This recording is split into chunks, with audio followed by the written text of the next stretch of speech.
Jesse Bam Rodriguez versus Sonny Edwards, 12 rounds in the 112-pound division.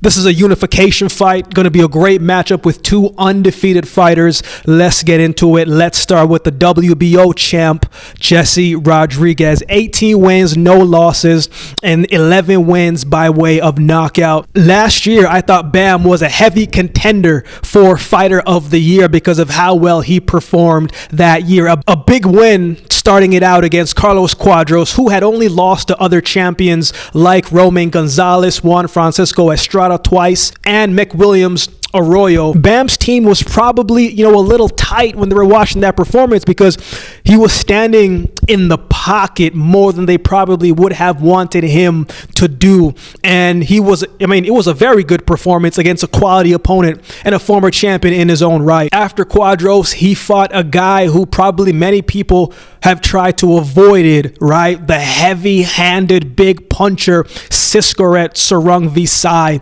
And, again, another fight where his coaches didn't want him to stand right there in the pocket and try to trade shots because they know if one shot connects from Sarung Visai, as he's done in many fights before, he's knocked out his opponents. But Bam put together one of the best performances of his career in that fight. He was taking the fight to Siskaret Sarung Visai. The speed was a huge factor. The angles that he was taking, the combinations that he was putting together. I said, man, if you watch that fight, you're just thinking to yourself, man, this guy is like that. Like, he is really, really stepping into his own as a fighter. Massive performance, massive win, and an upward trajectory for Jesse Bam Rodriguez. After that, he fought Israel Gonzalez, and that was a down fight for Bam, in my opinion, man. I read that he didn't even really want to take that fight either, but his coach, Robert Garcia, was just like, man, this is an opportunity here.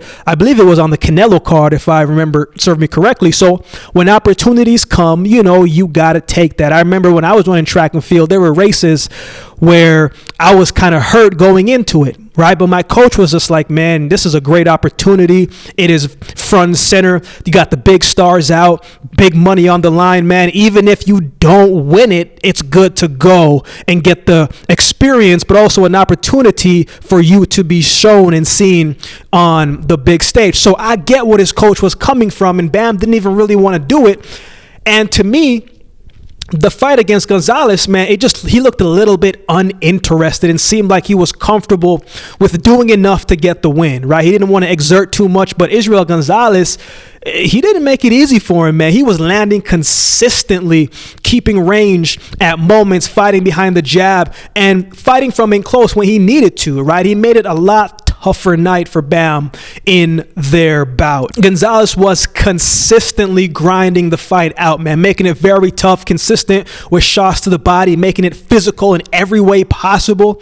We're used to seeing Bam take angles to land his shots, right? His footwork is some of the best in the sport today, in my opinion. But we didn't see too much of those angles that he usually takes, right? Just because the physicality of the fight required a different thing for him. And there were times when we would get to see some of the stuff that made him successful, the angle changes, right?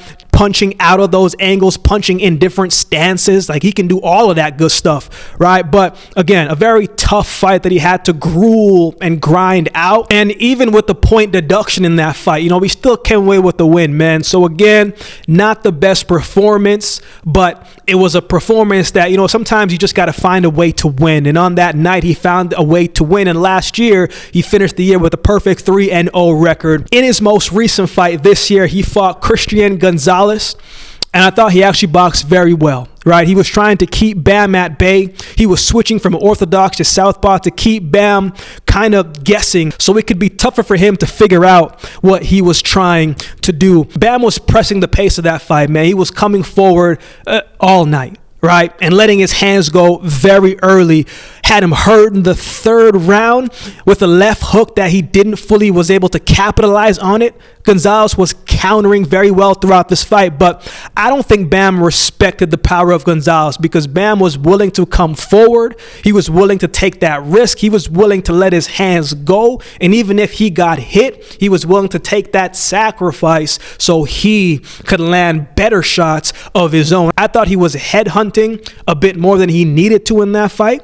Whenever he went to the body, he was hurting Gonzalez and slowing him down. I also would have liked to see more combinations put together from Bam in that fight. But, it was tough to do when your opponent is on the back foot, moving around the ring and trying to get out of the way and keep out of the way. Right. So I get it. But I thought it was actually a good opening performance for Bam this year. And so I'm looking forward to seeing what he can do against an elite guy who moves intentionally like Sonny Edwards. Let's talk about him. Let's talk about his opponent, Sonny Edwards, the IBF champion, 20 wins, no losses, 4 wins by way of knockout. Edwards is a boxer through and through, right? He's not a puncher like that. We know that, right? And I'm sure he knows that. When you know who you are, you don't need to fight anyone else's fight. You fight your style, right? You fight your fight. And Sonny Edwards does a great job of fighting his fight. Edwards isn't new to fighting guys who are bigger punchers than him. When he fought Marathi, I can't remember his last name, it's slipping me, Methlane, I believe it was, for the IBF title a couple years back, 2021, I believe. He had won 26 of his fights by way of knockout. And I thought Edwards did a great job of keeping the distance and using his footwork and skills to control the fight. He stayed out of range, always fired back a shot as he was moving, even if it wasn't the most powerful or punishing shots. It was something to score. It was something to land. Whether it was a jab or a looping shot, it made Marathi lose balance a little bit. Every time in that fight, man, it was quiet enough where you could hear saying, yo, move, Sonny. Right? Move, Sonny. Get out the way, Sonny. Jab, Sonny. So his corner is giving really good feedback in real time. And his conditioning is very, very well, where he is going to start from round 1 to round 12, and he's able to move as consistently throughout the rounds. But I also thought Marathi gave him way too much respect, right? Following him around the ring instead of cutting off of the ring and letting his hands go and taking the risk. We know Sonny Edwards isn't a brawler like that, right? He doesn't like to be pressured or for the fight to be too physical. Those aren't his fights. But if you're just going to follow him around the ring, man, and not putting any strategic movements to it, Sonny's going to jab you, he's going to hook you, he's going to move all around the ring and just keep hitting you. Boom, boom, boom. And you know what? Those are going to score. Stamina is very good, as I said, from round 1 to 12. When Edwards fought Muhammad Wasim, I thought we saw a much more aggressive version and playful version of Sonny Edwards. He was letting his hands go a lot more. He was coming forward extremely confident. He wasn't just outboxing Wasim, but outclassing him along the way. There was a round where Wasim had Edwards on the ropes and he just fired off a whole bunch of shots, right? And some got through. But many of those shots, man, Sonny Edwards was making him miss. He stayed on the ropes and imploring him to keep throwing. And he would just be ducking and ducking and ducking and landing and then putting in uppercuts. And he made that look like a new version of the rope-a-dope. You know what I'm saying? And he was smiling and taunting as he was doing it, and he would step out the way and reset his feet and come back and hit him with shots. Wasim did take some big shots and really gave it his all, but he got outclassed by the superior boxer, man. I thought it was actually one of Edwards' most entertaining fights, and it showed us that he does have an aggressive side, that he isn't afraid to let the hands go if that's where it needs to be. Now, when he fought Felix Alvarado, that was going to be a bit of a test to see how he was going to handle a guy who is a big puncher, who is known for his knockouts. Alvarado has 34 wins by way of knockout. And the question was, could Alvarado land the punch to take out Edwards? You couldn't tell that in the first half of the fight, though. Edwards, again, was boxing beautifully, using his jab, using his footwork to get out of range, making Eduardo miss and countering him and firing him and making him pay when he would miss, right? Jab to the head, hook to the body, then move out the range, land with another body shot, spinning him. It was just a masterful performance in that first half of the fight. But in the second half of the fight, the eighth round and beyond, that was when Eduardo was starting to close the gap a little bit more, right? He was bringing the pressure and the aggression, and Eduardo started to land shots, body shots, head shots. But Sonny Edwards didn't waver. He kept the momentum and just stuck to his game plan. Like, he didn't fold, man. Like, he knew at some point throughout the fight he was going to have to weather a little bit of that storm. And if he could weather a little bit of that storm, then he was going to kind of show us him in a different light. Right? We haven't really seen him get hit and get hit and get hit to know how well he takes a punch, because he's so good defensively and his movement is so solid that he doesn't often get hit. So he was able to waver a little bit of that storm and get the win. That was a very good performance as well. In his most recent fight, he fought Andreas Campos.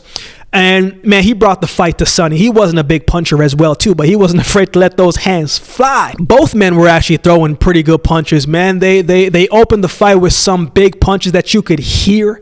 Didn't seem like it did anything physically to discourage either man, but you could hear it. So there is some steam on those punches, right? Edwards, to me, man, he always makes fighting so effortless, right? He's skillful and often seems like he's playing around at times. He's got a little playful mannerisms to him. He's very smart inside the ring, high IQ. Even when the pressure was on him, man, he stayed in control and fired back with accuracy and good timing against Campos. And Edwards, it's like he's getting a little bit bolder because he was standing in the pocket a little more, right? And he was really trying to do damage to Campos, man. Edwards was standing in the pocket a little more in that fight, right? And really trading shots with Campos. And, you know, I think he ended up winning that fight 117 to 112, which was about right. So Sonny Edwards might not have the power, but he has the skill and the talent and the intelligence to make hard fights kind of look easy. But Bam is a lot smarter in the ring than people think. And this is not going to be an easy fight by no means. So who wins? Sonny has proved that he can fight with guys who can punch, right? He's proven that he can handle pressure of a big puncher, but he hasn't fought someone quite like Bam who can do similar things that he can do and has the explosiveness and the power to make him pay. Bam is going to need to find a way to cut off the ring and control that movement and slow the movement down of Edwards. Because if he can't contain Sonny Edwards, he's going to get more confident, and he's going to come out of this with the win. Talking about Sonny Edwards, you can't just let this guy pot shot you and jab you and hook you and loop shots in you and you not be able to cut off the ring and slow him down. He will do that from round 1 to round 12. His stamina and conditioning is that good. He is that consistent. He is that solid inside of the ring. I think this is going to be a very high-level fight. The angles that Bam takes, can he do that against Sonny? This is Sonny's first fight also away from Europe, I believe. How is he going to handle that? It's not going to be his crowd. The judging is a little bit different over there than it is in America. I don't think Bam is going to respect Edwards' power, so I think he's going to come forward as he did against Christian Gonzalez. I think he's going to come in, try to let his hands go a lot more as the rounds go on. He's going to take a lot of risks. So it's going to be interesting to see how either man, the adjustments they make against each other. I also think when it comes to a judging standpoint, man, judges seem to like the aggressive person who's willing to come forward and let their hands go. And I can see Bam not being able to will do that a little bit more. Obviously, we don't know until it plays out. But Bam isn't afraid to take that risk. We've seen him mix it up against big punchers before, and I think this is going to be no different. I think he's going to come forward and try and cut off the ring and let his hands go and make Edwards pay and slow him down as much as he can and then make him pay. So I think it's going to be a close fight. I think Sonny might stack up the early rounds of the fight, and then Bam comes on strong and really brings that relentless pressure and let his hands go. And I think Bam wins a split decision victory. So I have Jesse Bam Rodriguez winning this fight by decision. What are your thoughts on this fight? Who do you have winning this one? Let me know in the comment section below. If you would like to support the channel, there's a couple ways you can do so. You can like, comment, share, and subscribe to the channel. If you'd like support by way of donation, you can find options in the description below. Also, my Cash App handle will be on screen as well. Any amount goes towards the growth of this channel. It will be greatly, greatly appreciated. Don't always get to do all the suggested videos you guys suggest in the comment section below, but if you become a member, those suggested videos rise to the top, and I will do my best to get those done for you. Or if you'd like to support the channel by way of donation, you can find options in the description below. Also, my Cash App handle will be on screen as well. Any amount goes towards the growth of this channel and will be greatly, greatly appreciated. So with all that being said, if you've been watching the video this long, do me a favor and subscribe to the channel, and we'll definitely see you next time.